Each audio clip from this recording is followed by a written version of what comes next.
Hi everybody, it's me, Jessica Lahore, and we're back with another JESS Talk. Today we're talking about mental health. But before we get into it, for my mental health, subscribe to my channel, hit the bell for notification. It gives me endorphins and benefits me. Plus, we're streaming on all platforms. Spotify, Apple Music, anywhere. All right, let's get into it. Attention the whore, attention the whore, attention the whore, attention. Here I am walking down the street, seeing all the boys trying to take a peek. Shorts pulled up, a chest out right. Come on, boys, just take a bite. Look but don't touch, spin it round and round. Oh my goodness. So this was a requested comment one, mental health. Oh my gosh. I feel like it's like triggering to even talk about it or think about it because there's such a mental health journey that I've been on that like I resonate with other people that are on like their journey in certain phases. But overall, let's talk very generic mental health, okay? How are you aware of how you're doing? How do you express how you're feeling? How do you do it confidently and unapologetically? I think that as I've gotten older, I have been more acknowledging of the fact that mental health comes first. And granted, there could be a person that uses their mental health as, I don't want to say a crutch, but as a benefited leverage because they know they can lean on it to justify sometimes your actions, which may be very valid in that moment. And I think mental health cannot be the end-all be-all excuse or reasoning. Like somebody can't treat me shitty and say, I'm sorry, it's my mental health. Like I'm just not in a good place. And maybe that first time you're like, I totally get it. I've been there. Thank you for acknowledging it. Like we've talked about it.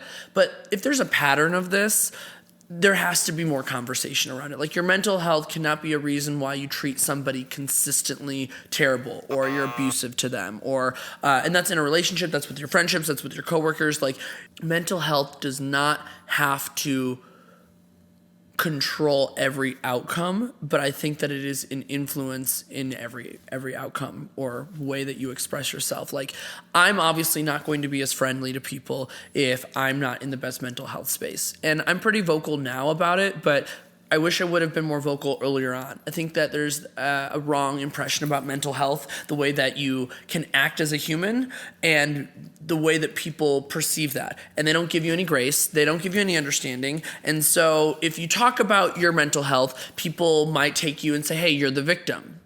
Why are you complaining when other people are dying, Kim? Kim, there's people that are dying. I just told you. Whatever that, like, the idea that you should be able to express how you're feeling with your mental health and how everything is going in your life, and you should get a supportive response ultimately. I think that that's important to recognize. I think that people are really there's a shame stigma in American culture. I would say that mental health, you don't talk about. It's bad to go to therapy. It is bad to be depressed. I grew up in that household. That,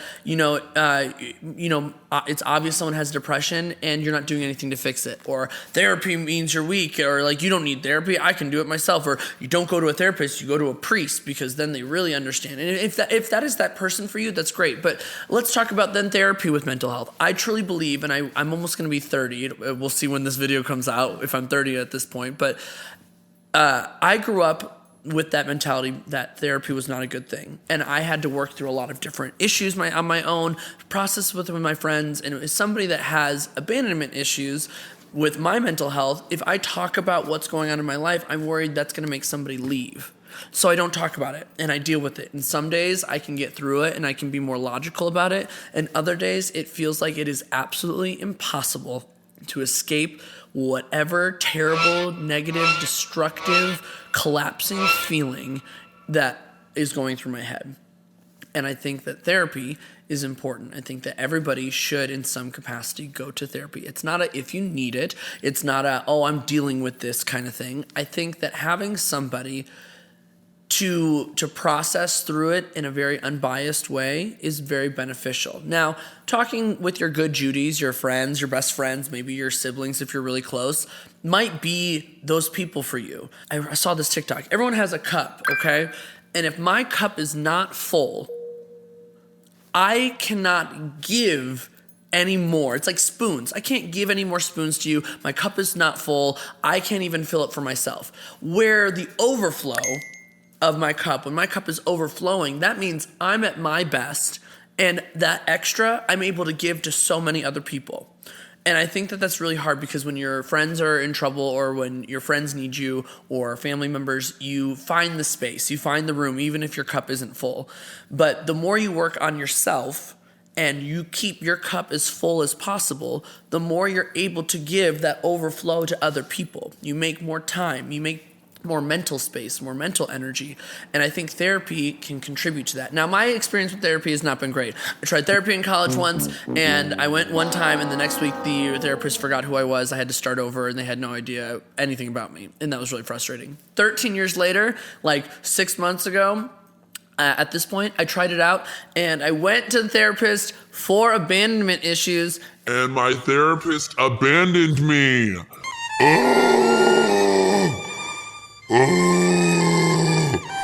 I sat outside their office for an hour. They ghosted my texts. It was terrible.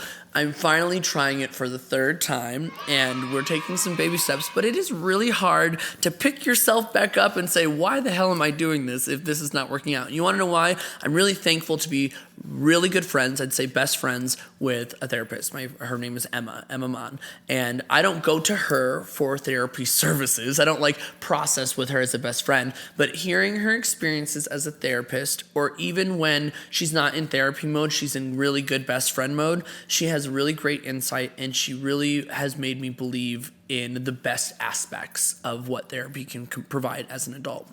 And so I'm willing to try it again. I think that's also with growing with age. You try things again, even if they don't work out. Mental health. I think doing things for your mental health that may not be what that other people around you might want you to do. For example, prioritizing yourself is really important for your mental health. I would say finding things that really bring you to the best state of mind. So if I as a drag entertainer, we are constantly giving emotional energy, physical energy, I would say energy, like the idea of excitement, to crowds, and some of us, and myself included, for hundreds and hundreds and hundreds of people. And if we are going through shit, if we are having the worst day ever, if we are crumbling inside, you leave it in the dressing room and you give that. And that's what I'm saying with that cup. You just feel like you're just dumping out the last drops of water in your cup to give to these people. And one of the things that helps me refill is that I get a comfort meal.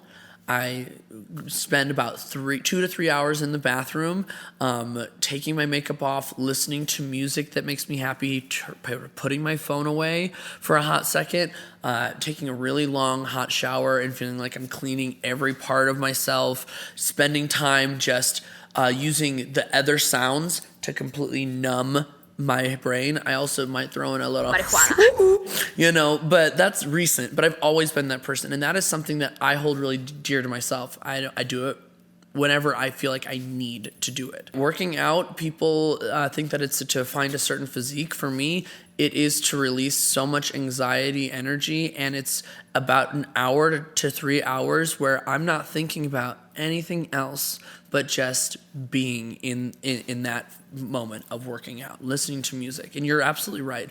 I think if I miss it in a day, it's not because I'm worried about being fit or losing weight or anything like that. It's because I have so much energy, so much anxiety, so much stress and being overwhelmed pretty consistently in my life that working out really does help despair that for a little bit. What can you do in cases where you can't afford therapy or mental health services? I can tell you right now, there are programs and health care plans and insurance providers and different programs you can apply to that will provide free mental health services. Do I think that they're going to be the best? I don't know. I couldn't tell you if they're amazing. But for example, I'm finally on a health insurance that I find affordable but I get free mental health services with this health insurance. And that's part of a perk for me to spend a little bit more on my overall health because I get that mental health for free. There are free online people, like you can call in to different services if you feel like you need to talk to somebody, not just like a suicide hotline, but like I'm in a really bad mental place. I need to talk to somebody. My mental health has been significantly better every single day because I've worked on it every single day for probably 5.5 to 6 years, from forcing myself to stare at my body and to repeat positive things back, to daily affirmations, to correcting how I approach people or the languages that I use to reference myself. Every day, if you could do one 5-minute thing to improve your mental health, I would really suggest trying it and putting that into your regular routine. Even if you don't believe it or if you don't think that it's going to help, the repetition will come with a lot of positive impacts, I believe. I feel like mental health is not talked about enough. I feel like people are quick to be judgmental and hurtful. And do I think that some people abuse the idea of mental health? Absolutely. It's just like anything else. I feel like people will take advantage of that. And I say take advantage in a way like, you just know when somebody is taking advantage of something that is a problem, but not maybe in that moment. And I would also say, like, rephrasing some of your words, like when you call something crazy, such an easy fix. Like, what does that mean? Performers performing in straitjackets that never had depression before, really thinking about where that straitjacket stems from in the torture of people with mental health issues. There are people that have gone through electroshock therapy that may have that experience, not making light of that either. Really being considerate of your language when you're talking about, like, oh, I had an anxiety attack. Were you just super anxious, or did you have an anxiety attack? And that's not me questioning what you know about your body, but saying some of those phrases, or a panic attack even, they're very different to different people. And they affect people differently. And so how does that language come off? It's not something like you intentionally mean as a negative thing, but sometimes somebody's actually experiencing that. Or it's like, oh, sorry, I'm feeling bipolar today. Well, that's a serious problem for individuals that are bipolar. Oh my God, I'm so embarrassed, I could kill myself. And you're sitting there like, people act like there's so many other options. Rephrasing your language is a simple thing that you can do, as simple as, I would say, pronoun usage. How do you just make people feel comfortable when you're talking? Even if your intention's not bad. Will it slip out? I'm sure. Will you say something and be like, oh, I caught myself?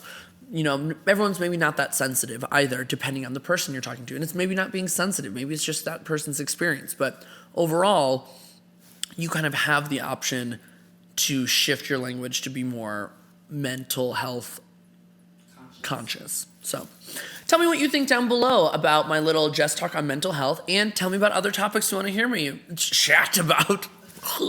As I joke. All right, bye everybody. Bye. Attention the whore. Attention the whore. Attention the whore. Hi, little whores. It's me, Jessica Lahore. And did you know that I'm on Cameo? That's right. Cameo is a platform where you can get personalized messages from me, the biggest whore in all of Colorado. Whether it be a birthday sing-along, a bar mitzvah, a congratulations on your new job, a congratulations you didn't get pregnant, I'm your whore for the message. So follow the link below, click it, and book your next Cameo to surprise your best friend, your grandma, your family member, or any other little Lahore fan out there. Come on, book them now.